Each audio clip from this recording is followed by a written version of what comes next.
dans cette histoire, il y a deux timelines différentes.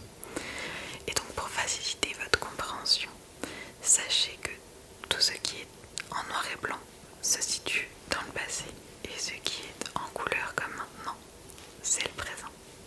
C'est parti. Par hasard, Cédric, Avéro et José, son beau-père, étaient tombés par hasard sur cette faille à flanc de colline que des fourrés cachaient à demi. Les deux amateurs de spéléo s'étaient aussitôt glissés à l'intérieur pour déboucher dans une grotte. Et là, dans les vaisseaux de leurs lampes, la grande claque de l'émerveillement bouche bée, yeux écarquillés. Ils s'étaient gorgés de ce spectacle de l'aube de l'humanité. Sur le roc taché de lumière se découpaient des mains cernées d'ocre. Elles évoquaient ces empreintes en négatif que l'on réalise enfant en soufflant de la peinture par-dessus ses mains. Plus loin, les halos lumineux éclairèrent quelques silhouettes, gravées ou peintes, simples courbes brunes et noires, dans lesquelles ils reconnurent des hommes, des bisons, des chevaux, des ailes. José avait retenu l'adolescent par le bras, l'empêchant d'aller plus loin. « Nous ne devons pas brouiller les pistes du passé », lui avait-il simplement murmuré, comme s'il avait eu peur, en parlant trop fort, de rompre l'enchantement. Cédric aurait bien voulu garder cette caverne rien que pour eux, mais son beau-père lui avait expliqué qu'elle appartenait à l'humanité entière. « Peut-être que l'on donnera ton nom à cette grotte », avait dit José pour le réconforter. Après quelques secondes de réflexion, Cédric avait hoché la tête, les yeux brillants. Son nom à une caverne préhistorique. Voilà qui ferait sensation à la récré avec ses copains de 5e. Et ils avaient regagné la surface. De longs mois s'étaient écoulés depuis qu'ils avaient révélé leur découverte. La grotte Avéro était désormais interdite au public. Même à eux. Un jour pourtant, Cédric reçut une invitation du professeur Périllon, le responsable d'équipe de préhistoriens chargé des fouilles. L'adolescent reconnut tout de suite le scientifique. Il l'avait vu à la télé, qui les attendait devant la cavité déblayée. La cinquantaine, cool, portant catogan et jeans. Périllon serra chaleureusement la main de José et celle de Cédric, qui gonfla ses joues d'important. « Vous allez être les premiers à apprendre la nouvelle. Nous venons de faire une sacrée trouvaille. Deux squelettes humains, d'espèces différentes, Cro-Magnon et Néandertal, dans une sépulture commune. » « Qu'est-ce qu'il y a de si exceptionnel là-dedans ?» demanda José. « Eh bien, fit Périllon, pendant des millénaires, ces deux espèces d'hominidés ont vécu sur les mêmes terres correspondant à l'Europe actuelle. Néandertal, le plus ancien occupant des lieux, et Cro-Magnon, le nouveau venu originaire d'Afrique. Et puis, environ 3000 ans avant Jésus-Christ, le premier disparaît au profil du second. » La voix du professeur s'emballa sous l'effet de l'excitation. Pourquoi ? Que s'est-il passé ? On a avancé un certain nombre d'hypothèses, mais sans jamais trancher. Avec cette tombe, nous tenons une piste particulièrement intéressante. Mais trêve de discussion. Venez. Mes collaborateurs vous expliqueront tout en détail devant les squelettes. Lorsque Cédric et José pénétrèrent dans la caverne, ils furent aussi émus que la première fois, à cette énorme différence près que la lumière crue des lampes alimentées par le générateur lui ôtait beaucoup de sa magie.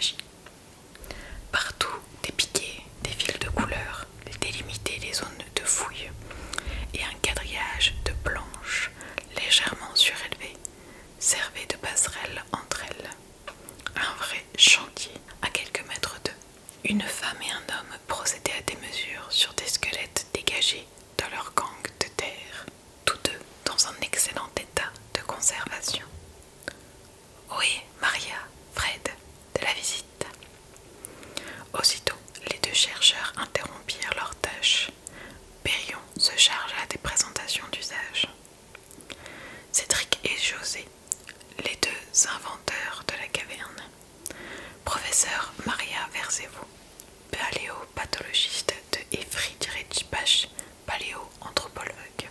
Périon s'approcha des squelettes. Voici elle et lui, deux adultes. Elle est une Cro-Magnon, notre aïeul direct. Quant à lui, un néandertalien. On le considère d'habitude comme notre oncle éloigné. Regardez comme ils sont différents physiquement. Tenez leur crâne par exemple. Celle de la Cro-Magnon est semblable au nôtre, avec sa forme générale arrondie, son front haut, son menton arqué, ses pommettes. Par contre, la boîte crânienne du néandertalien est aplatie, allongée vers l'avant et forme une bosse à l'arrière. En outre, elle possède d'énormes arcades sourcilières. Observez maintenant la longueur des os. Néandertal était trapu, ramassé et Cro-Magnon plus élancé. Imaginez leur étonnement à tous les deux lorsqu'ils se sont croisés la première fois. Le néandertalien lève la tête vers le ciel. L'eau d'en haut a cessé de se déverser. Ses longs cheveux détrempés dégoûtent encore sur ses sourcils broussaillés, sur son nez proéminent et dans les poils rêches de sa barbe. Il passe sa langue sur ses lèvres épaisses afin d'en récolter l'humide moisson. Les peaux de bête dont il est vêtu fument au contact des rayons du feu du jour, dégageant une forte odeur de musc. Il se terre, accroupi dans les hautes herbes, sans bouger, une main crispée sur l'épieu dont la pointe a été durcie par le feu. Il renifle une présence. Il est perplexe. Il ne reconnaît pas l'odeur du deux cornes qu'il a pisté à l'écart des autres chasseurs, imprudemment. Pas de doute, c'est une odeur de vivant qui marche sur deux pattes, mais différente de celle de son clan. Son instinct lui dit de ne pas bouger. Ses membres inférieurs commencent à le picoter à force de garder la même position. Il tourne lentement la tête du côté de sa main armée, et alors, il la voit. Pour la première fois, au détour d'une butte, elle se tient debout sur ses deux pieds, comme ceux de son clan, les vivants sur la peau de terre. Pourtant, elle et lui ne se ressemblent pas tout à fait. Sa peau a la couleur de la terre d'en dessous, une teinte foncée. Sa silhouette est plus élancée et son allure plus altière. Dans son crâne, il cherche des sons qui parlent des choses pour lui donner un nom. Elle est le contraire de la vieille et grasse Vermara, celle qui soigne avec les herbes. Un petit rire retrousse ses lèvres, dévoilant des dents jaunâtres, prématurément usées. Il invente des sons qui parlent d'elle et qui signifient grâce dans sa langue. Elle devient Honiha, celle qui vit avec grâce. Honiha s'est brusquement arrêtée. Elle hume l'air et regarde dans sa direction. Elle pousse des cris aigus en le montrant du doigt. Si ces deux-là ont pu se rencontrer, ils n'ont certainement pas été les seuls, déclara José. Bien sûr que non, répondit Fred, le paléoanthropologue. Je m'en demande comment les uns ont réagi avec les autres. Périon prit la parole. Nos collègues des universités supposent qu'il y a eu des luttes, peut-être même des premières guerres d'extermination de l'humanité, ce qui expliquerait la disparition du Néandertal. Il est vrai que Cro-Magnon avait l'avantage puisqu'il possédait des armes évoluées. Avec ses propulseurs, il tuait à une plus grande distance. Débusqué. Le sang du néandertalien cogne fort dans sa poitrine. D'autres, vivants, surgissent, brandissant leurs saguets. Il remarque aussi des vivantes qui tiennent leurs petits dans les pattes. Le clan Toniha au complet. De quoi remplir 3 bonnes huttes de peau. Il aurait dû s'en douter. Une vivante ne s'aventure jamais seule sur les pistes de chasse. Il se sent bête, comme quand on met un pied nu dans la grotte de géants au bois fourchu. Il s'apprête à fuir quand il entend quelqu'un se glisser dans son dos. Il se retourne vivement et tombe nez à nez avec des chasseurs de sa tribu. Il pousse un long soupir de soulagement. L'œil noir que lui décoche le chef signifie: tu n'aurais pas dû t'écarter du groupe. Turéo. Telle est la suite de son que les anciens ont choisi pour lui. Elle signifie: n'en fais qu'à son crâne. Maintenant, les vivants qui marchent sur deux pattes se font face à découvert. Ils frappent leur poitrail du manche de leurs armes, gesticulent, s'insultent, chacun dans leur son. Ils ne se comprennent pas. Peu importe, l'essentiel est de crier le plus fort possible pour effrayer les autres. Quand l'intimidation cesse de faire effet, on passe aux armes. Les projectiles fusent de part et d'autre. Les javelines de Turéo et de ses compagnons retombent à mi-parcours, pas plus dangereuses que des branchettes. Au contraire, un javelot adverse se fiche en vibrant à un pouce de pied de leur chef. Un long murmure d'étonnement et de crainte parcourt les vivants sur la peau de terre. Leur ennemi connaît des manières de tuer de loin. Ils se concertent des yeux, froncent leurs épais sourcils, puis battent en retraite. Attendez, s'écria Cédric, s'ils étaient ennemis, pourquoi Onia et Turéo sont-ils enterrés ensemble? Voilà tout l'intérêt de cette tombe, estima Fred. Elle contredit l'hypothèse de mes confrères, celle de la guerre. La première rencontre entre des clans a peut-être tourné à l'affrontement, mais rien ne dit que cela fut systématique. Selon moi, Cro-Magnon et Néandertal ont pu faire la paix et s'échanger des techniques, cohabiter et même mêler leur population. Reste à découvrir ce qui a provoqué ces ententes. Peut-être la nécessité de chasser en plus grand nombre. Pour moi c'est évident, s'exclama Cédric.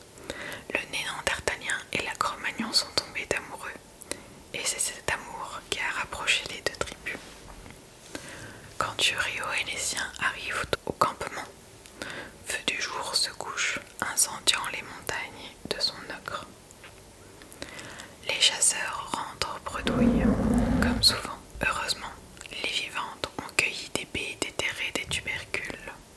Cependant, la rencontre avec ceux qui envoient la mort de loin fait passer au second plan ses problèmes de ravitaillement. Le clan réuni autour des anciens parle longuement à la lueur des foyers. Il est décidé de les éviter et de se méfier encore plus de celui qui grogne et qui griffe, la bête qui niche dans le ventre de la terre, comme eux. Mais Turéo ne résiste pas à l'envie de revoir Onira. Les jours suivants, ses pas l'entraînent vers l'endroit où il l'a aperçu la première fois, et encore plus loin, car le clan d'Onira est parti. Il cherche ses traces, son odeur et ses sons. Quand il l'entend enfin, Onira hurle, elle a peur. Et comme en écho, le grognement terrible de celui qui grogne et qui griffe lui répond sans réfléchir. Turéo se précipite dans leur direction, un pieu à bout de silex dans chaque main. À plusieurs jets de pierre, une de ceux qui envoient la mort de loin gît à terre.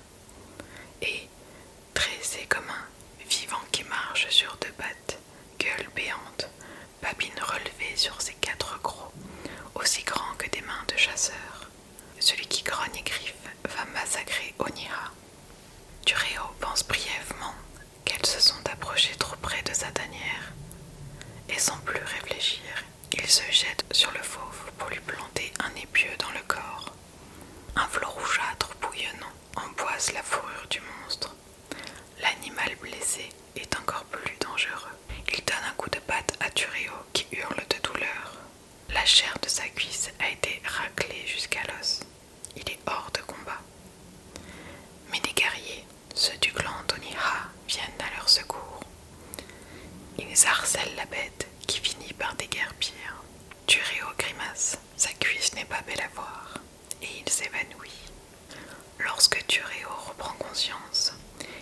couché sur un amas de feuilles recouvert d'une peau. Sa jambe le fait atrocement souffrir. Parmi les visages des vivantes qui le couvrent du regard, il remarque celui d'Onira. Ses lèvres émettent une succession de sons pleins de douceur. Turéo met plusieurs jours à guérir, pendant lesquels il apprend un peu les sons d'Onira. C'est elle qui a l'idée de procéder comme avec les petits de son clan. Elle prend son collier de dents de renard et de coquillage entre ses doigts, le montre et émet des sons que Turéo répète avec application. Bientôt, il sait son nom, Jeune Feuille après la neige, et celui de son clan, ceux qui vivent en marchant. Puis, un soir, sans rien dire, Onira se couche à ses côtés, dans une des grandes huttes communes, près d'un des foyers rougeoyants. Au fil des jours, ceux qui vivent en marchant ont accepté Turéo parmi eux. Le voyant rétabli, il lui propose de chasser avec eux. Mais Turéo veut revoir les siens et demande si Onira peut partir avec lui. Les anciens hochent la tête gravement. Il demande à Onira de décider et elle accepte. Encouragé par cette réponse, Turéo propose au clan d'Onira de sceller la paix avec le sien. Turéo est heureux. Il regagne le campement des vivants sur la peau de terre avec Onia et tout son clan. Les siens sont partagés entre la joie de le revoir et la méfiance envers ceux qui l'accompagnent. Turéo leur dit d'être sans crainte. Il raconte son aventure.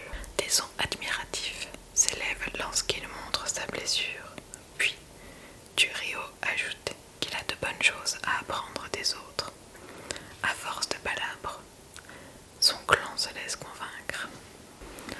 Autour des feux de lutte, ceux qui envoient la mort de loin et les vivants sur la peau de terre apprennent à se connaître et ils décidèrent de chasser ensemble. Un Roméo et Juliette préhistorique donc, mais cette fois-ci avec un happy end. Quoique trop romanesque à mon goût, ton idée est intéressante, Cédric, dit Maria Mervezo. Mais moi, je pencherais plutôt pour une sorte de mariage arrangé par les deux clans pour sceller une alliance. Amour ou arrangement, le fait est là, renchérit Périllon. Il y a eu mélange de population et naissance d'enfants. Des enfants sont nés. Comment pouvez-vous le savoir? Questionna José, incrédule. Grâce à cette concentration de poudre d'ocre là, sur le bassin de la Cro-Magnon, indiqua-t-il du doigt. C'était un symbole pour désigner la maternité. Si j'ai compris, fit José, il y a eu du métissage. Néandertal n'a donc pas totalement disparu de la surface de la Terre. C'est ce que pensent certains d'entre nous, confirma Périllon.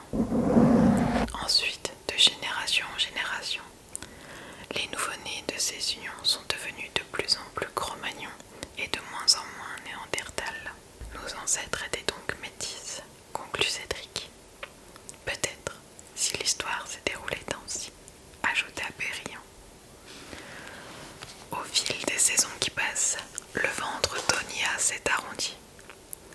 Elle le porte avec fierté, bien en avant, les mains reposant dessous, comme avant elle sa mère et la mère de sa mère.